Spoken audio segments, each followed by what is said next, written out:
Baik, terima kasih. Selamat sore untuk kita, Forum NUPKA Masyarakat Moyo yang ada.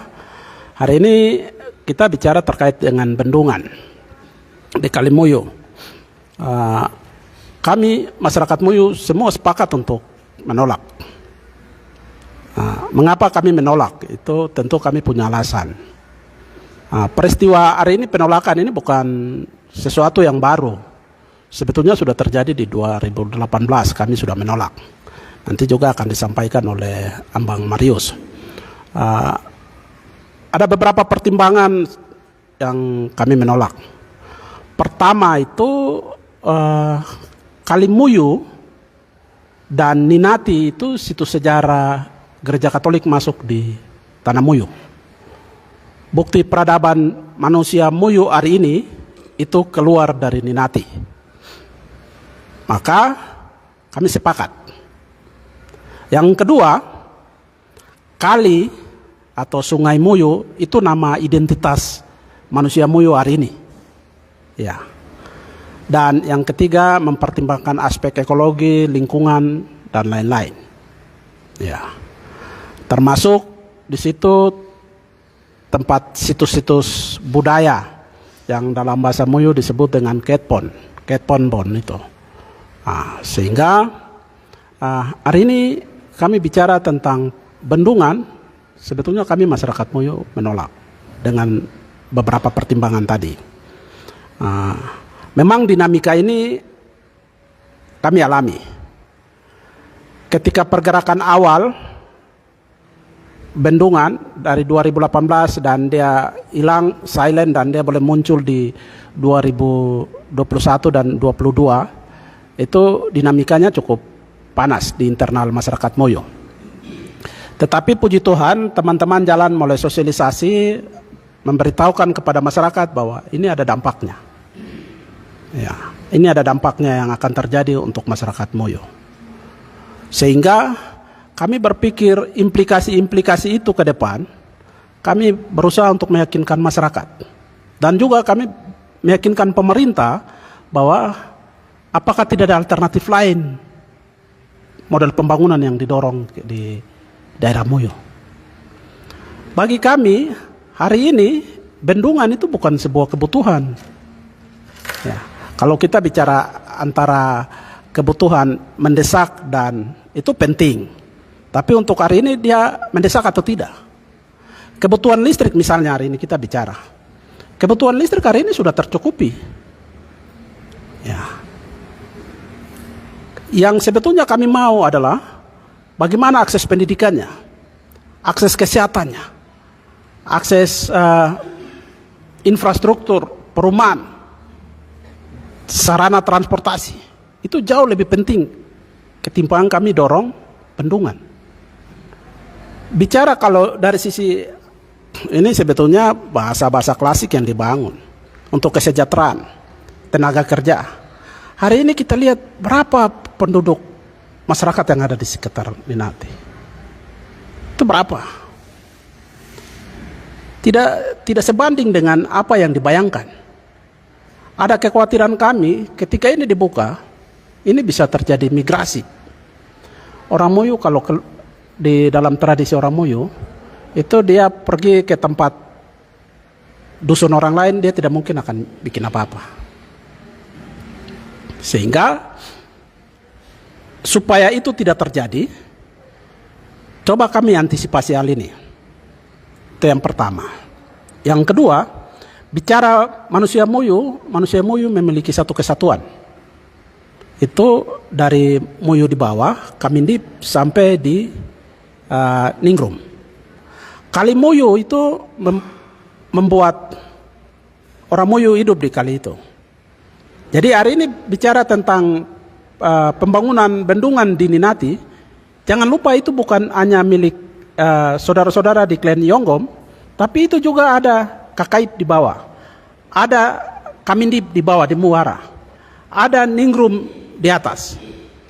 Sehingga bicara masalah bendungan ini harus bicara satu kesatuan manusia Moyo. Kita tidak bisa bicara spot-spot atau marga-marga. Kalau kita bicara marga-marga, dampaknya juga akan pada marga-marga yang lain dan juga klan-klan yang lain.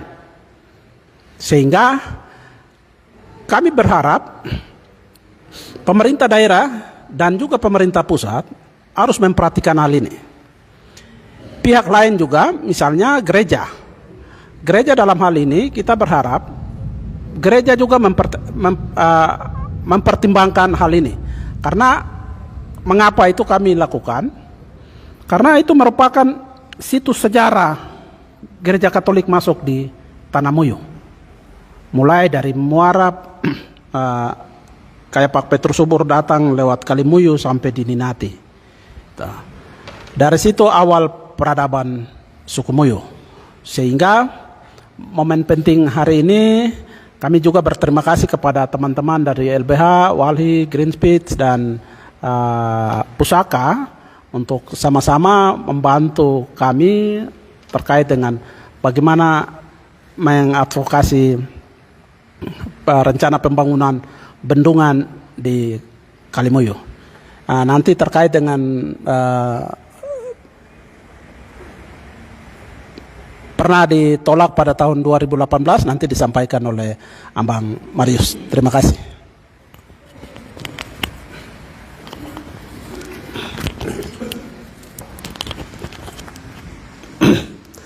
Baik, terima kasih. Selamat sore semua.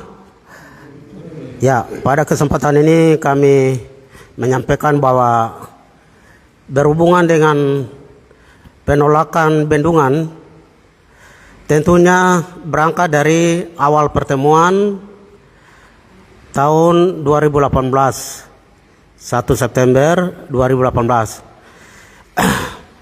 Bangunan yang akan bendungan yang akan dibangun di sana adalah Kalikau. Kalikau ini dua suku terletak di bentang dari utara ke selatan. Jadi sebelahnya sebelahnya Wambon, sebelahnya Muyu. Dengan demikian, awal pertemuan di Balai Merauke yang dihadiri oleh dua suku ini, yaitu Wambon dengan Muyu.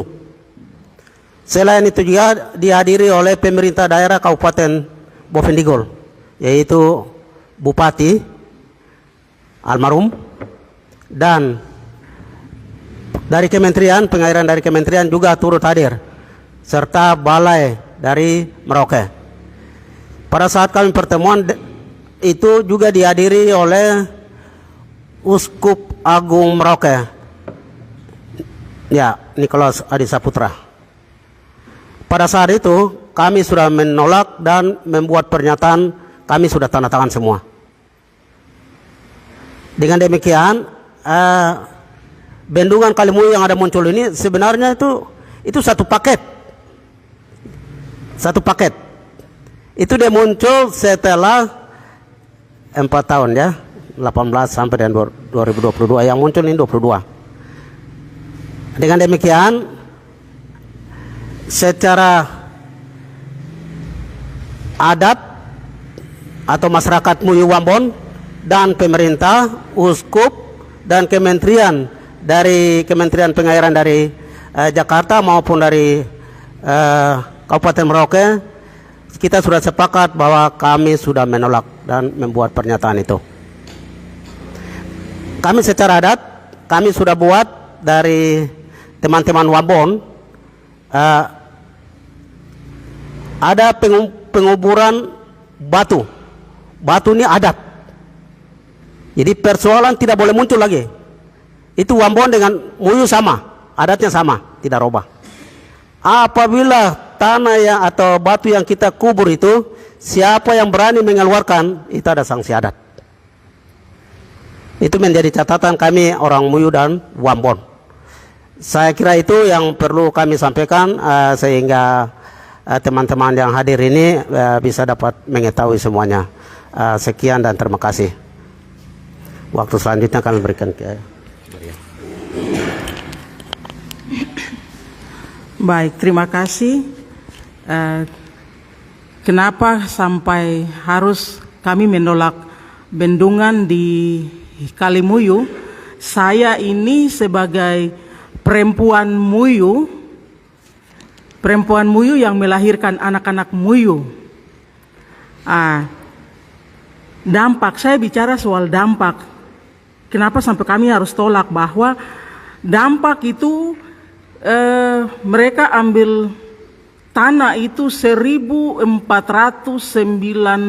hektar. Itu kan berarti bukan hanya di satu kampung atau hanya di, misalnya kami di Klen Jonggom saja tidak, tetapi ini dia ada yang macam tadi disampaikan oleh Pak Dami bahwa dia juga sampai di klan-klan yang lain, ada Ningrum, ada Areka Saud, juga mereka masuk.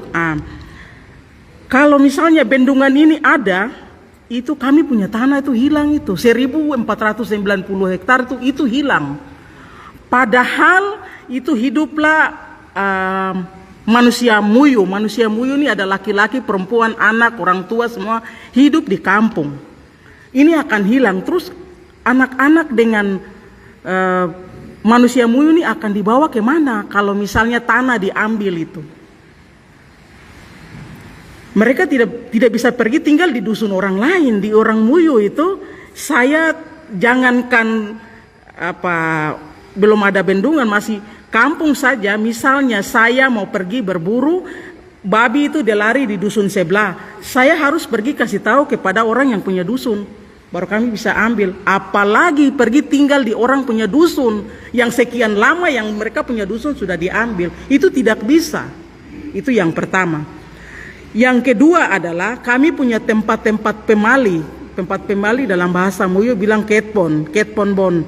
Itu akan hilang. Padahal tempat-tempat ini adalah kami bilang nyawa, kami punya kekuatan ada di situ. Apabila tempat-tempat ini hilang, kami ini akan hidup di antara langit, tanah, kami hidup di tengah-tengah itu.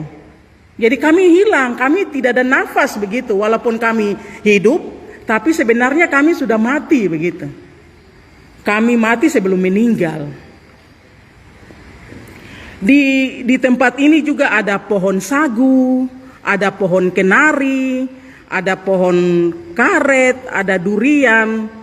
Pohon-pohon yang ini yang akan menghasilkan nilai-nilai ekonomi, itu juga akan hilang. Kalau misalnya dibangun bendungan ini. Untuk itu, kalau saya sebagai perempuan Muyu, saya tidak setuju. Saya menolak, harus tolak. Karena kalau misalnya saya melahirkan anak-anak ini saya mau taruh di mana? Kalau misalnya saya punya tanah hilang, 1.490 hektar hilang, ini saya taruh anak di mana? Saya tidak bisa taruh anak di orang lain punya tanah. Terus misalnya saya ini manusia Muyu yang akan hidup di situ, kita nih apakah kita migrasi atau transmigrasi begitu? Kalau misalnya kita transmigrasinya kemana? Tidak bisa ke orang ke kampung lagi. Padahal kita ini penerima transmigrasi, terus kita mau transmigrasi kemana? Tidak bisa. Ini dampak-dampak yang sangat prinsip yang harus kita perhatikan sama-sama, supaya kita lihat sama-sama, kita advokasi sama-sama supaya orang mengerti, orang tahu bahwa sebenarnya ini dampak yang sangat luar biasa yang sebenarnya kita akan hilang, kita tidak bisa hidup lagi di kita punya tanah. Kalau kita lihat di Muyu itu ada kali Muyu, ada kali Kau, jadi kita ada di tengah-tengah di urat tanah begini. Apabila dibangun bendungan, misalnya satu saat bendungan itu akan misalnya roboh, kita ini akan habis. Kita pohon-pohon yang tadi saya sebutkan, semua juga akan habis. Termasuk kita manusia juga akan hilang habis. Tidak ada kita punya generasi lagi habis. Untuk itu, saya sebagai perempuan Muyu, mulai yang ada di dalam kandungan yang baru mulai embrio, sampai dengan kita yang tua-tua, kita menolak bendungan di Kali Muyu. Terima kasih. Ya.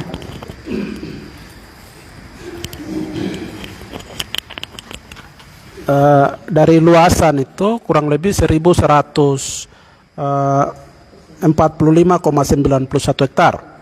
Itu sangat besar sekali. Tidak hanya di Ninati, itu ada kurang lebih 29 submarga kena. Jadi ada di Ninati sebagian dan ada di Woropko. Saya bayangkan itu kalau di bendung itu genangan air, berarti kampung-kampung di sekitar itu akan hilang. Kampung-kampung di sekitar itu akan hilang. Dan persoalannya ini masyarakat ini mau dikemanakan. Ini.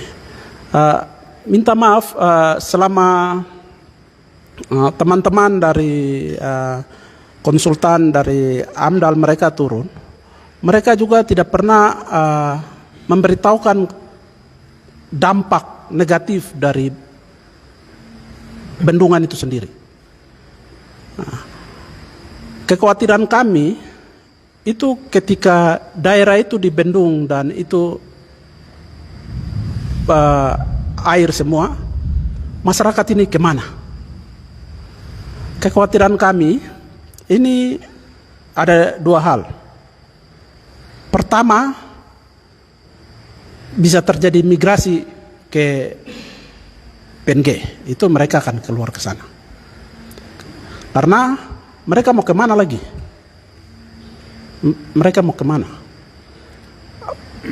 Relokasi yang ditawarkan juga bagi saya pemerintah daerah, misalnya pemerintah menawarkan relokasi dalam tradisi orang Moyo itu tadi seperti disampaikan oleh Kakak Maria, dia pergi di dusun orang lain, dia tidak mungkin berbuat banyak karena dia tahu, apalagi orang tahu ini kau sudah jual kau tempat. Kau sudah jual tempat, baru kau datang tinggal di satu tempat. Waduh, ini pasti orang kan tidak suka. Ya. Sehingga pada kesempatan ini juga kami minta kepada para pihak ini yang sedang jalan sosialisasi, kami berharap untuk mereka tidak membangun konflik di internal masyarakat Moyo. Kami minta untuk mereka juga harus mengatakan dalam sosialisasi AMDAL, mereka juga harus bisa jujur mengatakan dampak-dampak negatif yang akan terjadi. Kami orang Moyo ini cukup rasional, kami cukup rasional sekali. Ya. Tetapi ketika mereka tutup itu, pasti akan ada kekhawatiran, orang akan pikir orang Moyo, aduh ini kau tidak pernah bicara jujur ini ada apa? Nah, buktinya sekarang teman-teman coba turun untuk mengambil data. Masyarakat di sana sampaikan bahwa kami tidak pernah tahu, mereka tidak pernah cerita tentang dampak negatif yang akan terjadi. Sehingga momen hari ini juga saya mau sampaikan bahwa hari ini kami sepakat menolak semua orang Moyo. Jadi kalau ada satu dua orang yang bilang begini tentang itu, saya pikir tidak.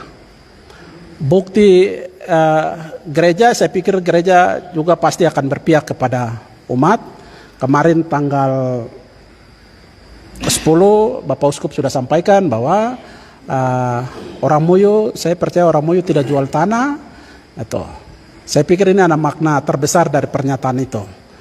Jadi ya kami percaya juga pasti gereja akan mendukung kami. Saya pikir itu. Terima kasih.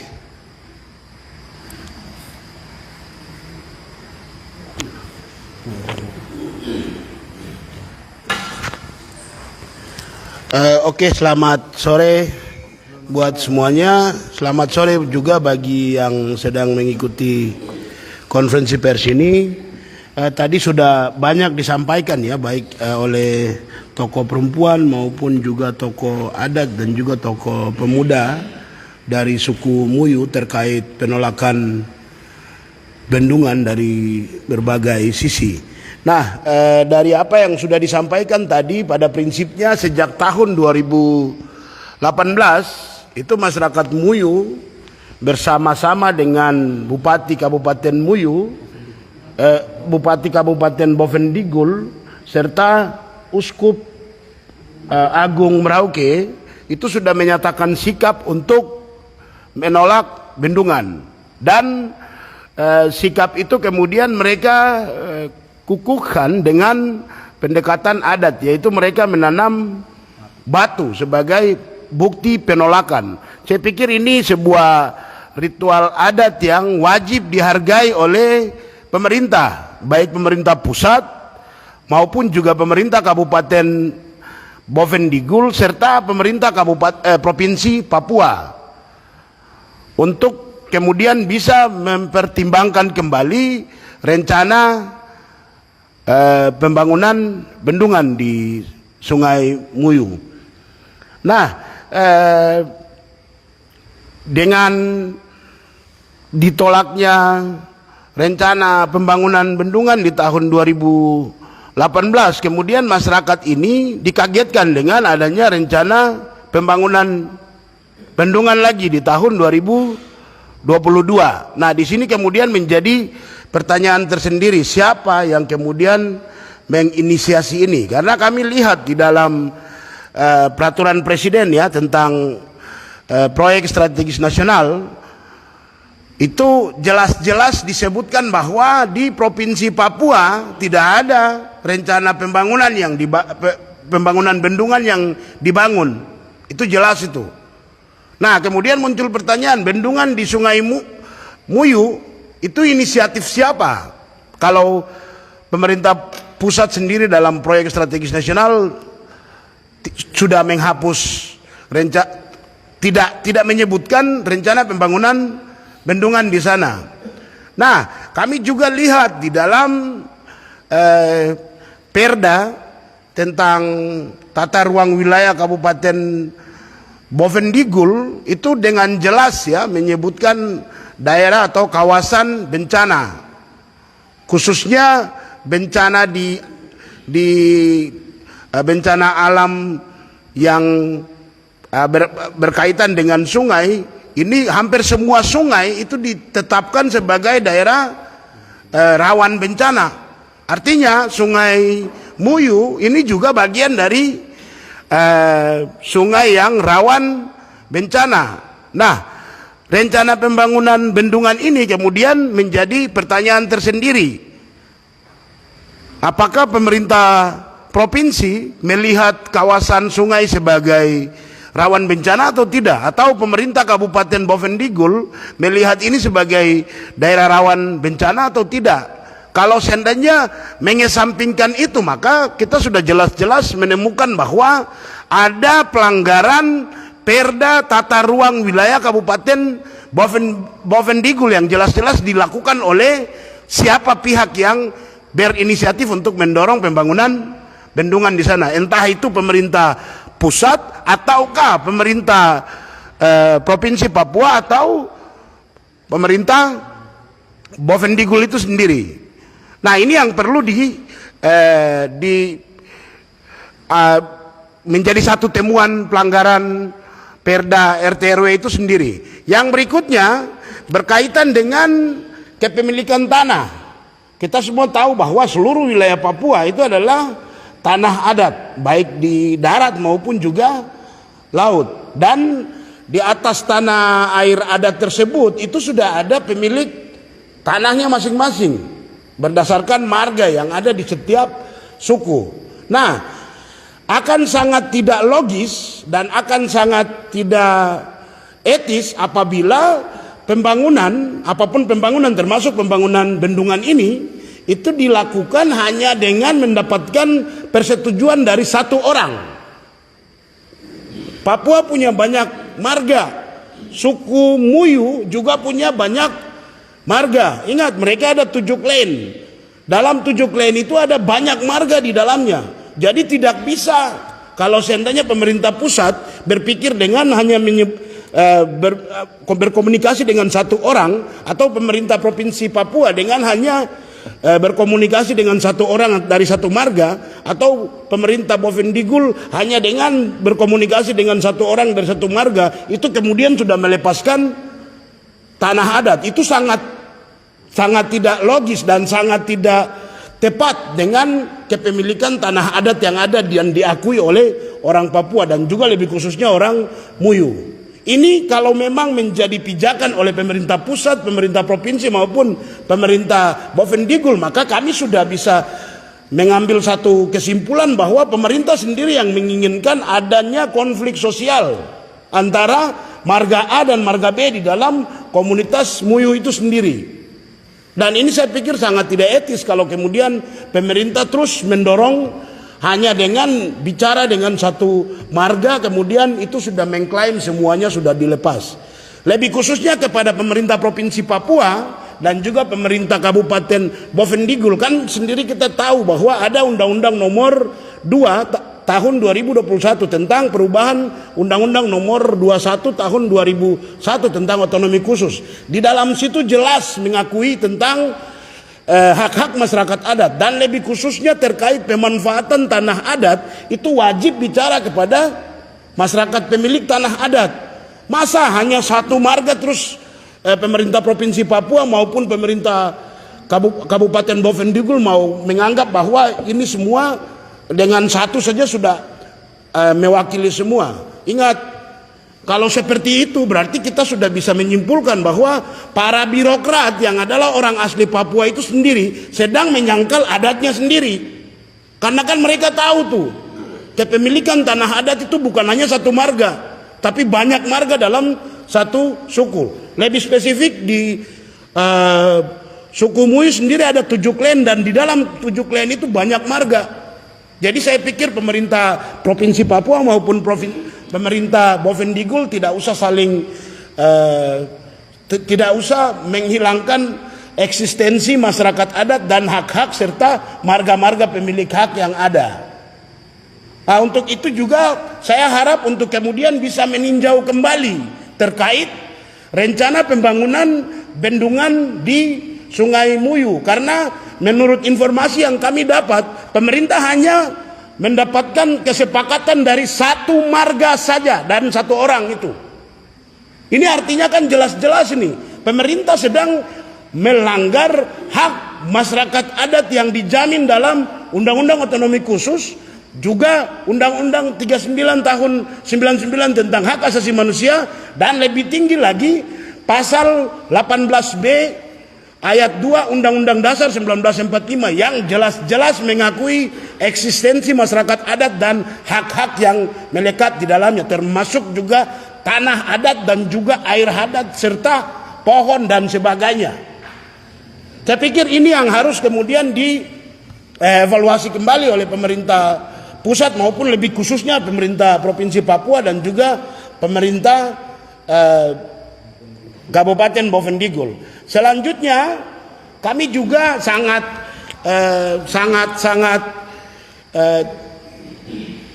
lucu dengan pemerintah Kabupaten Bovendigul yang jelas-jelas baru saja melakukan konsultasi publik dengan masyarakat. Kalau tidak salah informasi yang kami terima, konsultasi publik itu baru dilakukan di tahun 2021 pada bulan Desember.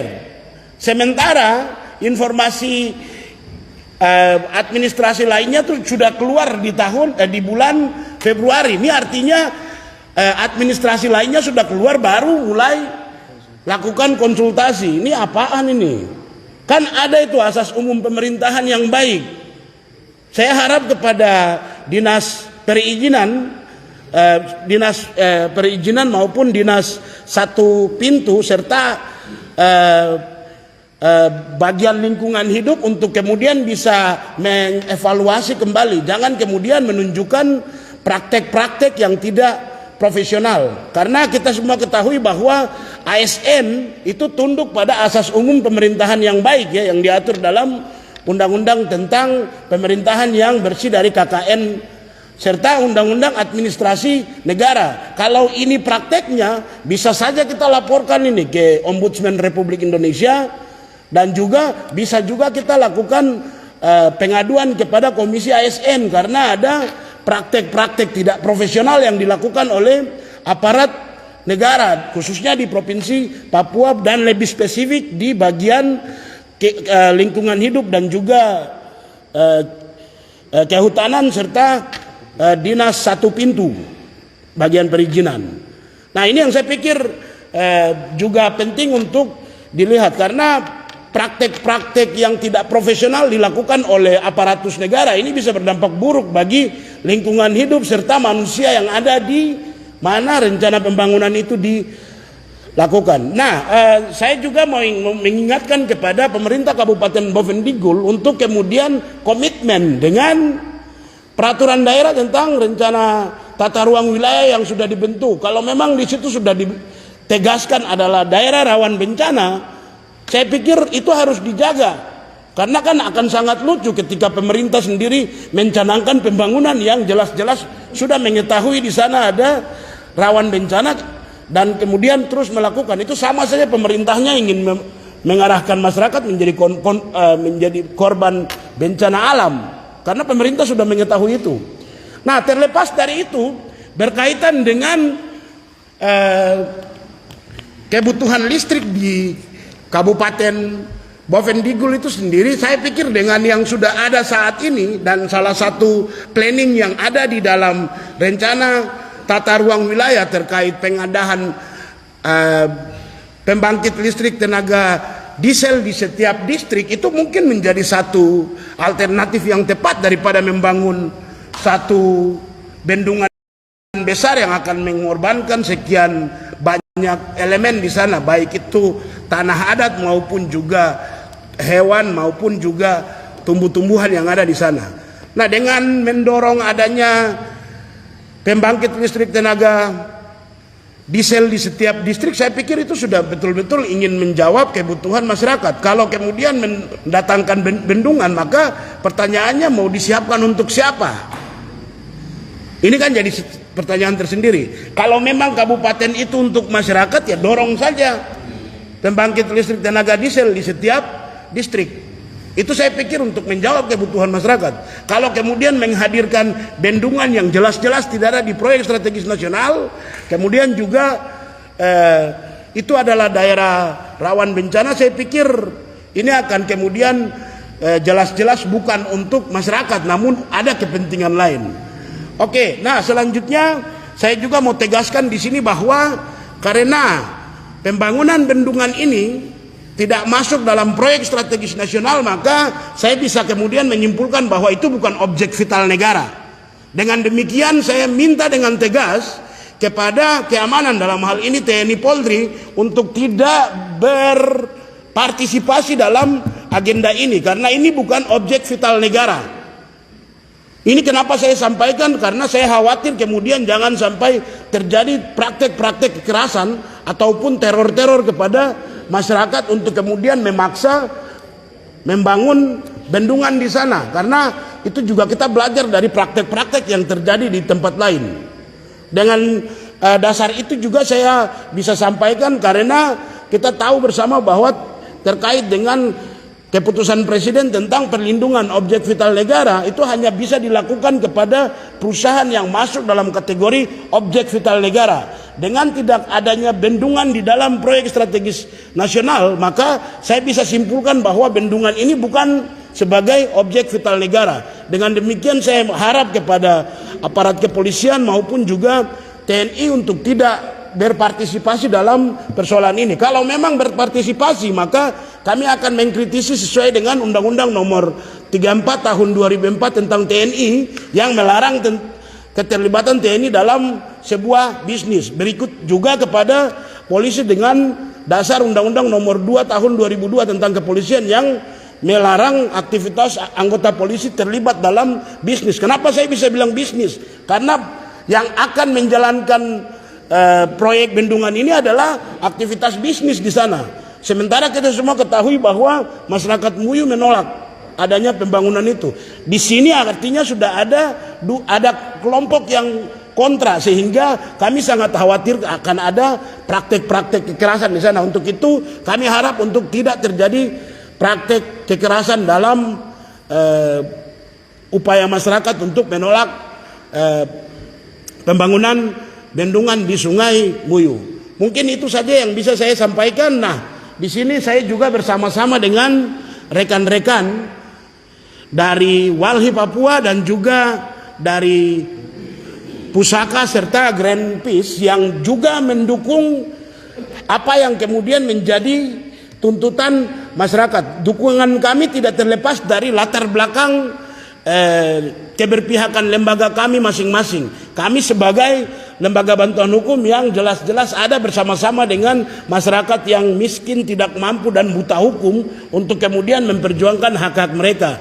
Kemudian rekan-rekan walhi juga demikian, pusaka pun demikian, dan juga Greenpeace. Mungkin akan ada hal yang akan ditambahkan oleh rekan-rekan saya terkait sikap kita masing-masing. Akhirnya saya tegaskan agar pemerintah Kabupaten Bovendigul untuk segera menghentikan proyek bendungan yang akan berdampak buruk bagi eksistensi masyarakat adat Muyu di tanah adat Muyu.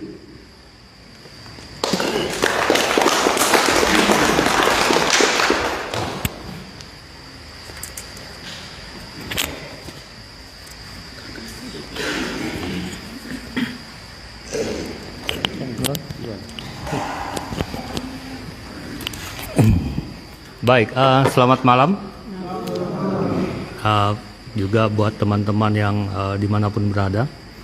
Ya, tadi sudah dijelaskan, kami pikir kaitan dengan bagaimana upaya masyarakat adat menyampaikan tuntutannya gitu.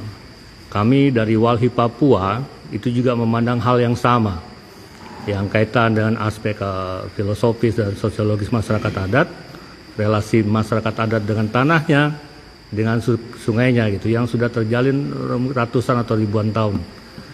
Nah, kaitan dengan ini, saya pikir tadi sudah disampaikan argumentasi. Jadi Walhi Papua itu kami berpikir bahwa proyek pembangunan bendungan di Kalimuyu apabila diteruskan akan berpotensi menimbulkan pelanggaran HAM. Begitu. Saya juga tidak akan menyampaikan banyak, tapi kami dari Walhi Papua mendesak kepada pemerintah pusat, pemerintah Provinsi Papua, dan pemerintah Kabupaten Bovendigul untuk menghentikan proyek pembangunan dam. Nah, di sisi lain sebenarnya kami juga ada tambahan sedikit kaitan dengan loan. Nanti juga akan, saya pikir dari Tigor Pusaka akan menyampaikan itu, karena ini cukup mengagetkan bahwa ternyata sumber pendananya dari kredit ADB, Asia Development Bank gitu.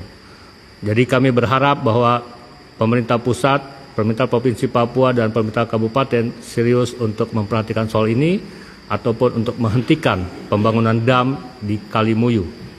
Terima kasih.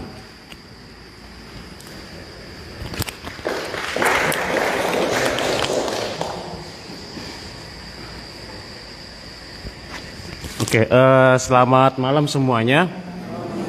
Perkenalkan, saya Tigor Hutapea dari Yayasan Pusaka Bentala Rakyat. Terima kasih telah ikut sertakan dalam konferensi pers ini, dan masyarakat sudah menyampaikan tuntutan-tuntutannya.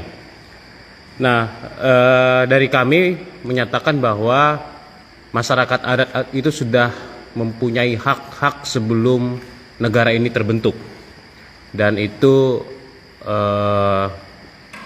hak itu tidak diberikan oleh negara, dan itu hak yang betul-betul melekat sebagai manusia, sehingga seluruh pembangunan yang direncanakan oleh negara maupun pihak swasta wajib menghormati dan melindungi hak-hak masyarakat adat. Nah, masyarakat sudah menyatakan penolakan terhadap bendukan ini, maka pemerintah, baik itu Kementerian PUPera, Balai Wilayah Sungai Papua, kemudian Dinas Lingkungan Hidup dan Kehutanan, ataupun Pemda, wajib menghormati dan melindungi masyarakat adat dengan cara menghentikan seluruh proses AMDAL yang sedang berlangsung di tanah Muyu. Jika itu tidak dilakukan, maka pemerintah dan pihak-pihak terkait sudah melakukan pelanggaran hak terhadap masyarakat adat Muyu dan masyarakat adat yang akan terdampak ke depannya. Nah, itu yang harus dilakukan oleh pemerintah begitu. Kemudian Pemerintah memang sedang masif melakukan pembangunan infrastruktur, dan sebagian besar dananya itu diperoleh dari pinjaman utang luar negeri. Kami mendapatkan satu dokumen bahwa di Papua, di tanah Papua ini ada 2 bendungan yang sedang disiapkan, pertama di Sorong dan kedua di Bovendigul. Dan kedua-duanya ini dalam dokumen itu dibiayai oleh Asian Development Bank melalui pinjaman atau hutang. Nah, jangan sampai rencana pembangunan pemerintah itu mengorbankan hak-hak masyarakat sehingga masyarakat yang harus membayar utang yang dibuat oleh negara. Dengan cara mengambil hak-hak yang sudah ada sejak lahir atau yang melekat yang dimiliki oleh masyarakat adat. Nah, kita juga minta Asian Development Bank, walaupun dia sebagai pemilik uang, memperhatikan hal ini dan tidak meneruskan pinjaman-pinjamannya terhadap proyek-proyek yang bermasalah dan ditolak oleh masyarakat adat. Masyarakat adat sudah menyatakan sikap itu, dan pemerintah maupun peminjam wajib sejak awal menghentikan proses-proses yang sedang berlangsung saat ini. Itulah cara menghormati dan melindungi masyarakat adat. Terima kasih.